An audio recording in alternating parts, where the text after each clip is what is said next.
Good afternoon and welcome back to Universal Studios Hollywood.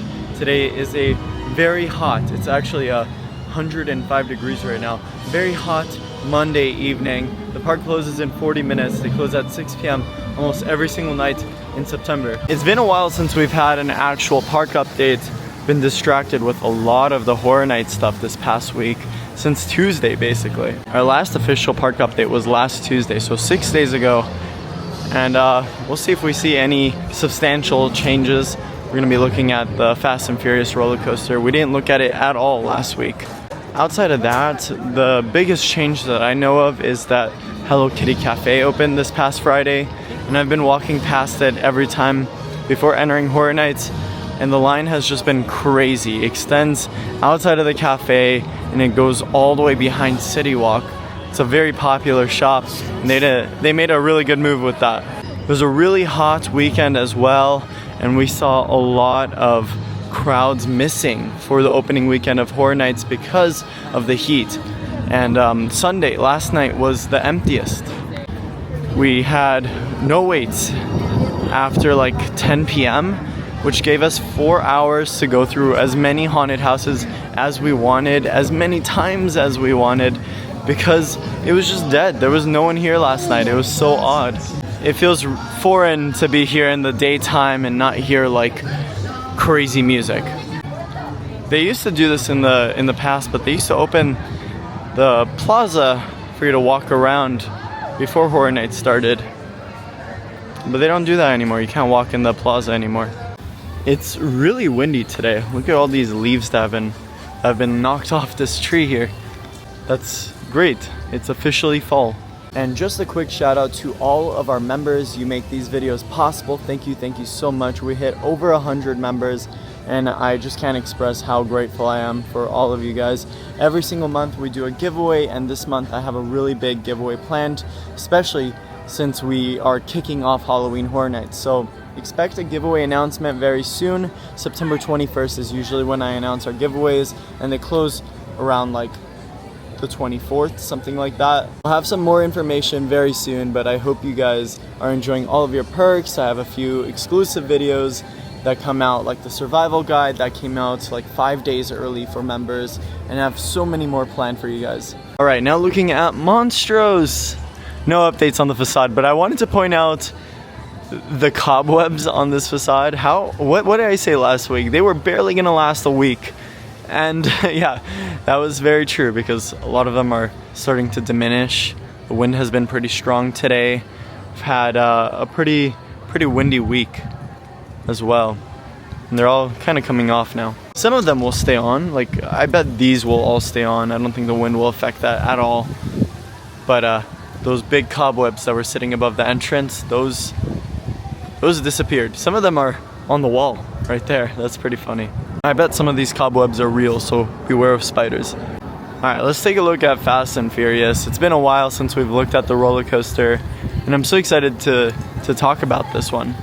It's definitely a refresher. It feels good to talk about some normal daytime park stuff. It's been Horror Nights on repeat. Also, a quick shout out to all of you guys that I met this weekend. I met so many of you guys throughout this entire weekend, so just a quick shout out to all of you. Thank you for saying hi. I really appreciate you guys and all the nice words you have to say. Yeah, this was a crazy weekend, and if I seemed off at all or a little beefy, that's because it was just so hot. Oh my gosh, what is happening? Wow, that was scary. It's very windy today, if you couldn't tell. If I seemed a little beefy at all, that's because of the heat. I am not the same JP in the heat. I'm pretty not angry, but I just don't like the heat at all. I like it better than it being cold though, believe it or not. I'm also pretty beefy when it's cold outside. But here's our look at Fast and Furious Hollywood Drift. It's been a while since we've had an update on this, and just showing off this back half of the project. They are focusing heavily on that main structure right now. We have a lot of new structural steel that has gone vertical since the last time we were here. Lots of little poles going up back there. No new coaster supports on this half or track, but a lot of new structural steel. their focus has definitely been on that main structure. This will probably house the mechanic bay along with the station right in front of it. And they're working on those trusses on the other side as well. We'll get a better look at that in a moment, but they're working on the truss work, and it looks like they are covering up the top of the main structure with a roof right now. There is a bit of a gap in between those two pieces of roofing, and I believe that's just so they're able to import things with the crane into the structure, but it will probably be the last thing that we see close up a part of this building. But in the meantime, this is what we have. I'm gonna take a look at the bottom half of the project. It looks like they are actively working on it as we speak. Moving one of the cranes back there. Let's look at the bottom half of this project. I bet we're gonna see some updates down there. So I actually saw them moving these pieces of support to their location that they're at right now on Sunday or Saturday.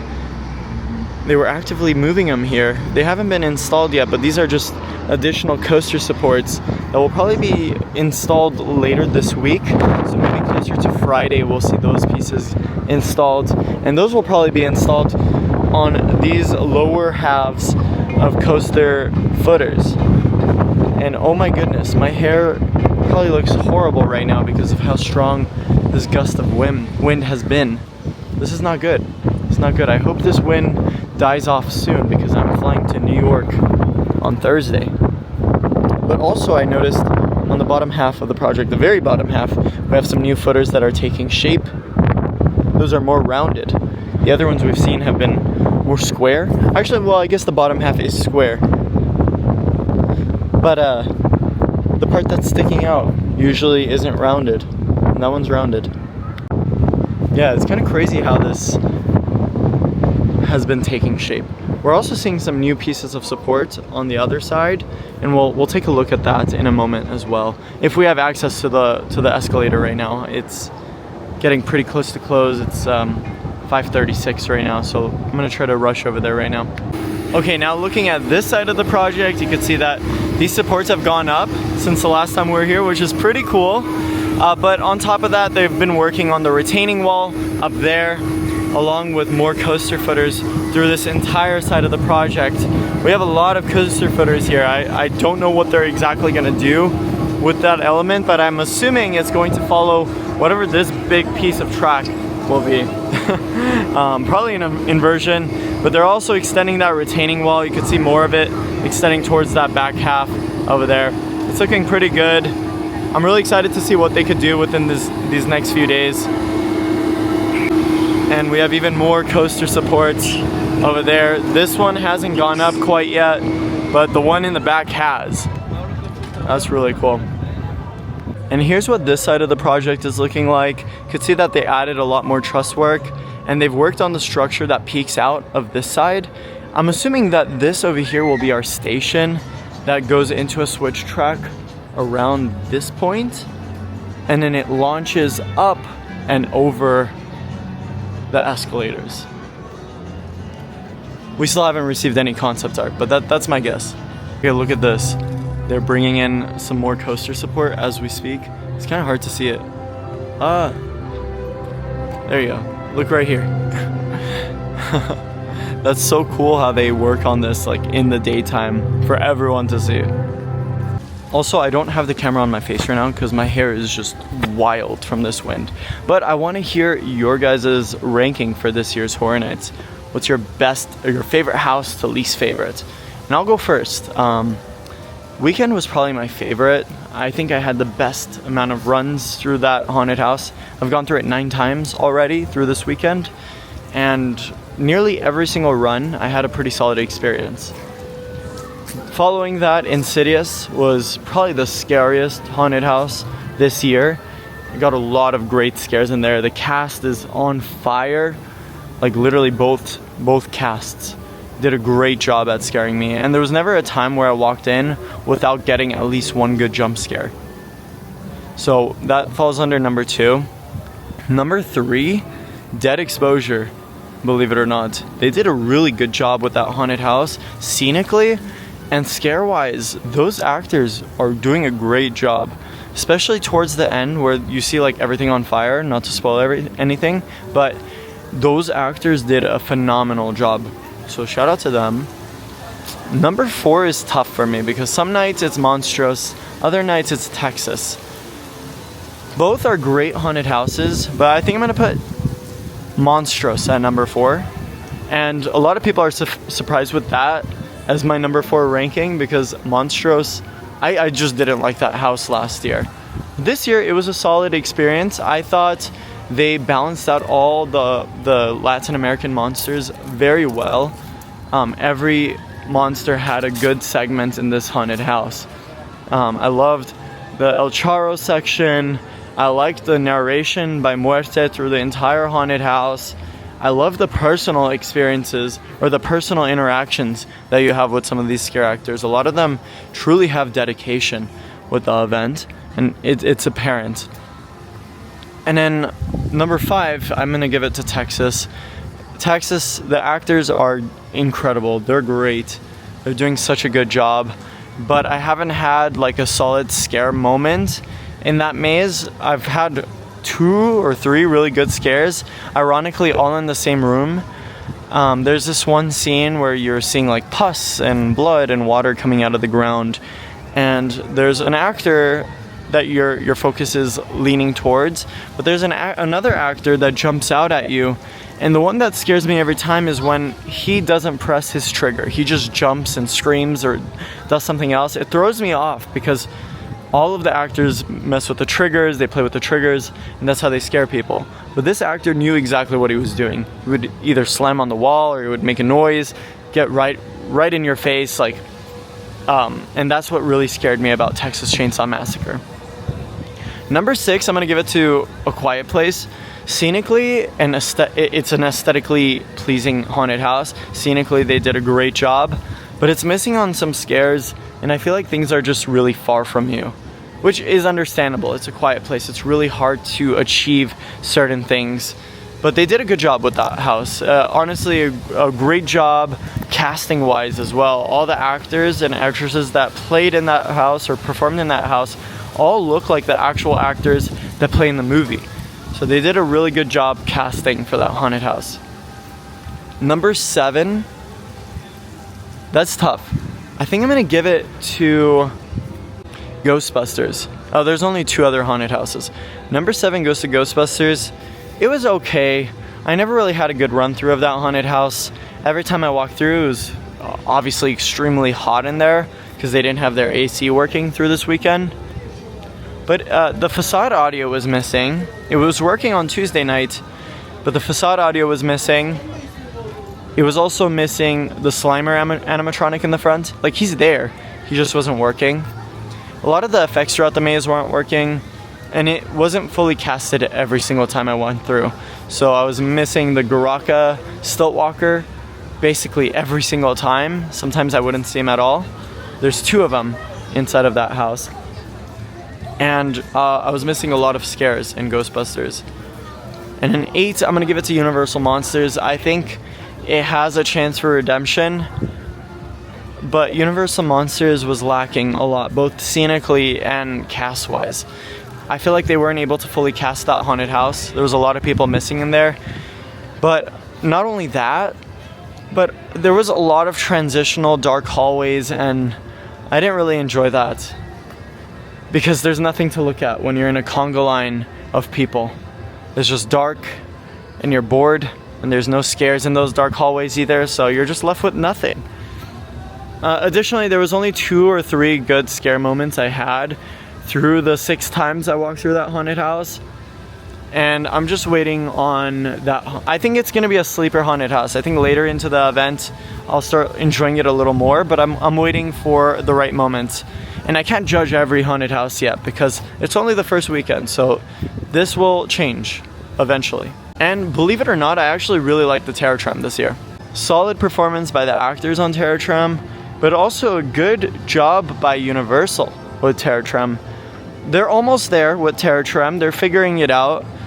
Through these last few years, it's been lacking. It's been missing a lot of scenic, it's been missing a lot of immersion, and this year they did a really good job with the Terror Tram. I just felt like things were a little too spread out, especially in the Megan section, and I feel like the jump scares that they were trying to achieve were too far from the guests. So if they want to make the Terror Tram more narrow and more like a maze, I feel like that would be a lot better. I'm also very curious about this week's turnout. It was very empty in the park. Even on Saturday, they were projecting around 21,000 people in the park, but around 9 o'clock, everything died out. There was no wait times past 9 o'clock. So I don't know if that's because of the heat, or they're not selling enough tickets, or what it is, but that's a little concerning. Also, another thing I wanted to mention, we have a lot of repeating intellectual properties this year. We have 6 of them. Blumhouse, Ghostbusters, Insidious, Monstruos, The Weeknd, Universal Monsters. Those are 6 repeating properties. So if we're not successful this year with Horror Nights, I have a feeling it's because of our repeating properties. I think people are just sick of seeing the same properties over and over and over. But also, I feel like they're leaning away from scary and they're leaning more towards scenic or aesthetically pleasing and more cool, which doesn't live up to the Horror Nights name. So there needs to be a change with someone in creative. They need to focus more on horror and scary rather than cool and aesthetically pleasing. Like, this haunted house is fun, but it's not scary. I don't think any of the haunted houses are scary this year. Insidious was pretty scary, hence why it has the highest wait time in the park. But outside of that, yeah, the other haunted houses were rough. I had good scare moments, I'm not gonna lie about that, but we're missing out on a lot more scares. The events used to be significantly scarier, and that's not because of the scare actors, it's because of the event and how they treat it and how they run it. So I'm expecting higher show quality next year. And also, due to the performance and how empty this past weekend was for Horror Nights, they've lowered all the ticket prices to $69 opposed to $79, $89, or $99. They're all like $69 or $79 right now, so take advantage of that, and that's only for just one-day admission. But I also wanted to point out that upgrades are available with general admission, so if you're paying like $69 for a ticket, you could use that money and upgrade it to a frequent fear pass to keep coming every single night. And they usually offer those around 8 to 9 p.m. at the Universal box office. Also, I can confirm they are offering after 11 p.m. Express, but there's no need for Express if the event's gonna be dead like this. I would buy it as a last resort at 11 p.m. if you see the haunted house wait times are little to or higher than like maybe 30 minutes, 40 minutes.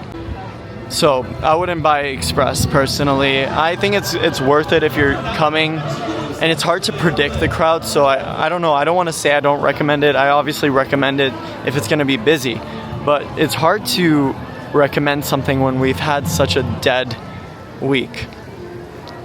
But we'll wait and see how the rest of this event goes.